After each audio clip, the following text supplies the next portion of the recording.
Jangan sepelekan mandi wajib. Kalau salah melakukannya, bukan hanya mandi kita batal, tapi juga ibadah lain bisa tidak diterima oleh Allah Subhanahu wa Ta'ala. Bayangkan kita sholat, membaca Al-Quran, bahkan berdoa. Namun semuanya terhalang hanya karena kesalahan kecil dalam mandi wajib. Karena itu, mari kita pelajari bersama kesalahan-kesalahan yang sering terjadi agar ibadah kita selalu sah dan diterima oleh Allah.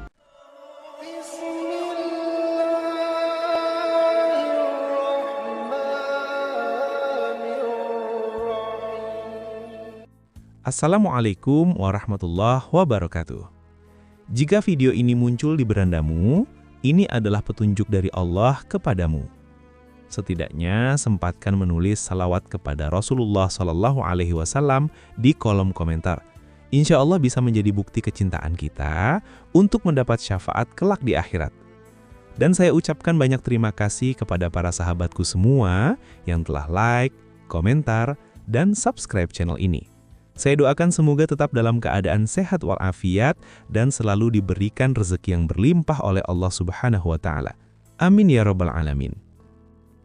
Pentingnya mandi wajib. Saudara-saudaraku yang dirahmati Allah, mandi wajib atau mandi junub adalah ibadah yang wajib dilakukan oleh seorang muslim dalam keadaan tertentu, seperti setelah berhubungan suami istri, mimpi basah, haid atau nifas. Kewajiban ini bukan hanya menyangkut aspek kebersihan fisik, tetapi juga berkaitan erat dengan kesucian spiritual, agar seseorang dapat kembali menjalankan ibadah seperti sholat dan membaca Al-Quran. Oleh karena itu, memahami tata cara dan syarat sahnya mandi wajib sangat penting bagi setiap muslim. Islam telah memberikan pedoman yang sangat jelas dalam Al-Quran dan hadis mengenai bagaimana cara mandi wajib yang benar. Kesalahan dalam pelaksanaannya dapat menyebabkan mandi wajib tidak sah, yang berarti seseorang masih dianggap berada dalam keadaan hadas besar dan belum boleh melakukan ibadah-ibadah tertentu. Maka dari itu, ilmu tentang mandi wajib tidak bisa dianggap remeh. Dalam praktiknya, ada beberapa hal yang kerap diabaikan oleh sebagian umat Islam, sehingga mandi wajib yang dilakukan menjadi tidak sah. 7 hal berikut ini sering menjadi penyebab utama ketidaksahan mandi wajib. Sebelum kita mulai, saya ingin tahu, saat ini Anda berusia berapa dan berasal dari kota mana? Apakah dari Bone Bolango yang sejuk, Pulau Bawean yang indah, Morotai yang semangat, atau Tanjung Pandan yang penuh keramahan? Silakan tulis di kolom komentar, karena saya senang sekali bisa membaca dan menyapa penonton dari berbagai penjuru Indonesia. Dan jangan lupa tekan tombol subscribe serta aktifkan lonceng notifikasinya supaya kita bisa terus belajar dan saling mengingatkan dalam kebaikan. Kesalahan-kesalahan dalam mandi wajib. 1. Tidak melakukan mandi wajib secara benar. Mandi wajib bukan sekedar aktivitas menyiram tubuh dengan air, melainkan sebuah ibadah yang memiliki tata cara dan syarat-syarat tertentu. Dalam Islam, mandi wajib dilakukan untuk menghilangkan hadas besar, seperti setelah berhubungan suami istri, mimpi basah, haid atau nifas. Pelaksanaan mandi wajib harus sesuai dengan tuntunan syariat, tidak bisa dilakukan sembarangan atau asal-asalan. Jika seseorang mandi tanpa memperhatikan tahapan-tahapan penting dalam pelaksanaannya, seperti tidak menyela rambut, tidak menyiram tubuh dengan sempurna, atau tidak memastikan semua anggota tubuh terkena air, maka mandi tersebut menjadi tidak sah. Hal ini akan berdampak besar pada keabsahan ibadah-ibadah lainnya yang mensyaratkan kesucian dari hadas besar. Nabi Muhammad SAW memberikan teladan yang sangat jelas tentang bagaimana cara mandi junub yang benar. Dalam hadis sahih riwayat Aisyah radhiyallahu anha, beliau menjelaskan bahwa Rasulullah memulai dengan mencuci kedua tangan, kemudian berwudu seperti hendak sholat, lalu menyela-nyela rambut hingga ke akar-akar, mengguyur kepala sebanyak 3 kali, dan akhirnya menyiram seluruh tubuhnya dari atas ke bawah. Ini menunjukkan bahwa mandi wajib tidak dilakukan secara asal, tetapi mengikuti prosedur yang teliti dan penuh kehati-hatian. Dengan mengikuti sunnah ini, mandi wajib bukan hanya sah secara syariat, tetapi juga bernilai ibadah karena mencontoh Rasulullah. Ketika mandi dilakukan tidak sesuai dengan tata cara tersebut, walaupun air telah menyentuh tubuh, syarat-syarat penting bisa saja belum terpenuhi. Banyak orang merasa sudah mandi wajib karena telah mengguyur tubuh dengan air, padahal mereka belum membasuh bagian tubuh tertentu atau tidak menyela rambut. Kesalahan seperti ini tidak boleh diremehkan. Imam Nawawi dalam Syarah Muslim menjelaskan bahwa mandi wajib tidak cukup hanya dengan berniat dan menyiram air, tetapi juga wajib memastikan bahwa seluruh tubuh, termasuk bagian-bagian tersembunyi seperti sela-sela jari dan lipatan tubuh tersentuh air. Tanpa itu semua, maka mandi wajib tidak sah dan seseorang masih dianggap dalam keadaan hadas besar. 2. Tidak membaca niat. Niat adalah elemen utama dalam setiap ibadah dalam Islam, termasuk dalam mandi wajib. Tanpa adanya niat, sebuah ibadah tidak akan sah menurut syariat.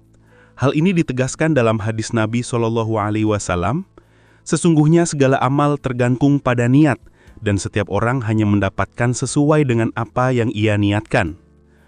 Dalam konteks mandi wajib, niat harus hadir di dalam hati untuk mengangkat hadas besar. Jika seseorang mandi tanpa berniat untuk bersuci dari hadas, maka mandi tersebut tidak dianggap sebagai ibadah mandi wajib, melainkan hanya sebagai aktivitas kebersihan biasa. Niat tidak harus diucapkan secara lisan, cukup dilafalkan dalam hati saat akan memulai mandi. Yang penting adalah seseorang menyadari bahwa ia sedang mandi untuk mensucikan dirinya dari hadas besar, bukan sekedar mendinginkan tubuh atau menghilangkan kotoran. Para ulama fikih sepakat bahwa niat menjadi pembeda antara ibadah dan aktivitas duniawi biasa. Tanpa niat, ibadah tidak memiliki nilai spiritual dan tidak memenuhi syarat formal ibadah itu sendiri. Kelalaian dalam berniat sering terjadi karena kurangnya pemahaman atau karena kebiasaan melakukan mandi secara mekanis tanpa kesadaran spiritual. Padahal, ibadah yang dilakukan tanpanya tidak diterima oleh Allah Subhanahu wa Ta'ala. Oleh karena itu, umat Islam harus dilatih untuk menumbuhkan kesadaran spiritual dalam setiap tindakan ibadah, termasuk mandi wajib. Menyadari niat tidak hanya membuat ibadah menjadi sah, tetapi juga menumbuhkan nilai pahala dan keikhlasan. Mandi yang dilakukan dengan niat yang kuat untuk mengangkat hadas besar akan berdampak besar pada kesucian ibadah-ibadah berikutnya, seperti salat dan membaca Al-Quran. 3. Menggunakan air yang tidak bersih. Islam sangat menekankan penggunaan air yang suci dan mensucikan atau tahur dalam bersuci, baik untuk wudhu maupun mandi wajib. Dalam Al-Quran, Allah Subhanahu wa Ta'ala berfirman, "Dan kami turunkan dari langit air yang bersih." Allah Subhanahu wa Ta'ala berfirman, "Dan kami turunkan dari langit air yang bersih, tahuran." Tahur artinya suci dan bisa untuk bersuci. Berarti bersih dan mensucikan. Quran Surah Al-Furqan ayat 48. Air yang digunakan harus berasal dari sumber yang tidak najis, seperti air hujan, air sungai, air laut, air sumur atau air mata air. Jika seseorang menggunakan air yang sudah tercemar najis atau tidak memenuhi syarat sebagai air tahur, maka mandi yang dilakukannya tidak sah. Banyak orang tidak sadar bahwa menggunakan air kotor seperti air limbah atau air bekas cucian najis bisa membatalkan proses mandi wajib. Dalam mazhab Syafi'i dan mayoritas ulama, air yang sudah berubah bau, warna, atau rasanya karena tercampur najis dianggap tidak mensucikan. Selain najis, air yang digunakan juga harus mencukupi secara jumlah dan tidak tercampur bahan kimia berat yang menghalangi air menyentuh kulit, seperti cat atau minyak pekat. Dalam kehidupan modern, perhatian terhadap air yang digunakan untuk bersuci menjadi lebih kompleks, karena air dapat tercemar oleh berbagai bahan kimia atau limbah. Oleh karena itu, penting bagi setiap muslim untuk memahami kriteria air tahur dan senantiasa menjaga kesucian sumber air yang digunakan untuk ibadah, termasuk mandi wajib. Ada bagian tubuh yang masih kering. Salah satu syarat utama sahnya mandi wajib adalah air harus membasahi seluruh permukaan tubuh secara merata tanpa ada satupun bagian yang tertinggal kering. Dalam Al-Quran, Allah Subhanahu wa Ta'ala berfirman, "Dan mandilah kamu sekalian dari seluruh tubuhmu." Quran Surah An-Nisa ayat 43. Apabila ada bagian tubuh yang luput atau tidak tersiram air, meskipun hanya sebesar lubang jarum, maka mandi tersebut dianggap tidak sah. Rasulullah SAW memperingatkan keras terhadap orang yang tidak menyempurnakan bersuci. Dalam hadis riwayat Muslim, beliau melihat seseorang yang tidak membasuh tumitnya secara sempurna, lalu bersabda, "Celakalah tumit-tumit yang tidak terkena air dari api neraka." Berikutnya, hadis riwayat Muslim. Bagian tubuh yang sering terlupakan seperti belakang lutut, lipatan ketiak, leher bagian belakang, dan sela-sela jari harus mendapatkan perhatian khusus. Sebelum kita lanjutkan, Bapak Ibu apakah masih menonton? Jika masih menonton, ini adalah petunjuk dari Allah kepadamu. Setidaknya sempatkan menulis salawat kepada Rasulullah SAW di kolom komentar. Insya Allah, ini bisa menjadi bukti kecintaan kita untuk mendapat syafaat kelak di akhirat. Saya ucapkan banyak terima kasih kepada para sahabatku yang telah like, komentar, dan subscribe channel ini. Semoga kalian selalu dalam keadaan sehat walafiat dan diberikan rezeki yang berlimpah oleh Allah Subhanahu wa Ta'ala. Amin ya Rabbal 'Alamin. 5. Rambut dalam keadaan tidak terurai. Salah satu bagian tubuh yang sering luput adalah rambut, terutama bagi wanita yang memiliki rambut panjang atau diikat. Rasulullah SAW bersabda, "Di bawah setiap helai rambut ada janabah atau hadas. Maka basuhlah rambut dan bersihkan kulit kepala." Hadis riwayat Abu Daud. Ini menunjukkan bahwa tidak cukup hanya mengguyur kepala bagian atas, tetapi harus memastikan air mencapai kulit kepala. Rambut yang terikat rapat dapat menghalangi air. Dalam hadis riwayat Muslim, Ummu Salamah radhiyallahu anha bertanya kepada Nabi, "Apakah wanita harus melepaskan kepangannya saat mandi janabah?" Beliau menjawab, "Tidak, cukup engkau menyiramkan kepalamu 3 kali hingga air mencapai akar rambutmu, lalu engkau menyiramkan air ke seluruh tubuhmu." Hal ini juga berlaku bagi laki-laki yang berambut tebal atau gondrong. Mereka tetap wajib menyela rambut dengan jari-jari untuk memastikan air mencapai kulit kepala. 7. Masih terdapat kotoran di dalam kuku. Kuku adalah bagian tubuh yang wajib terkena air dalam mandi wajib. Jika di bawah kuku terdapat kotoran, tanah, atau zat padat seperti cat, lem, atau kutek yang kedap air, maka air tidak bisa mencapai kulit di bawahnya, sehingga mandi tidak sah. Imam Nawawi dalam Al-Majmu' menegaskan bahwa jika seseorang mengetahui adanya benda yang mencegah sampainya air ke kulit dan dia tidak membersihkannya, maka mandinya tidak sah. Kesalahan umum adalah penggunaan kutek atau cat kuku yang tidak bisa tembus air. Solusinya adalah membersihkan kuku sebelum mandi atau menggunakan produk halal yang tembus air. Selain itu, penting bagi setiap muslim untuk selalu memeriksa kondisi kukunya sebelum melakukan mandi wajib, agar tidak ada penghalang yang menghalangi air mencapai kulit. Membersihkan kuku secara menyeluruh tidak hanya menjaga kesucian mandi, tetapi juga mencegah terjadinya najis atau kotoran yang menempel yang dapat mengurangi kesempurnaan ibadah. Dengan demikian, kebersihan kuku menjadi bagian integral dari tata cara mandi yang benar dan sesuai syariat. Di samping itu, penggunaan produk seperti kutek atau cat kuku yang kedap air sebaiknya dihindari, terutama saat hendak melakukan mandi wajib. Jika memang ingin menggunakan produk tersebut, pastikan produk tersebut bersifat tembus air atau mudah dihilangkan sebelum mandi. Hal ini penting agar air dapat menyentuh seluruh bagian tubuh termasuk di bawah kuku sehingga mandi wajib menjadi sah dan ibadah yang dilakukan pun diterima oleh Allah Subhanahu wa Ta'ala. 7. Tidak sesuai urutan. Walaupun urutan dalam mandi wajib tidak seketat wudhu, menurut sebagian ulama, mengikuti tata cara mandi sesuai sunnah tetap sangat dianjurkan.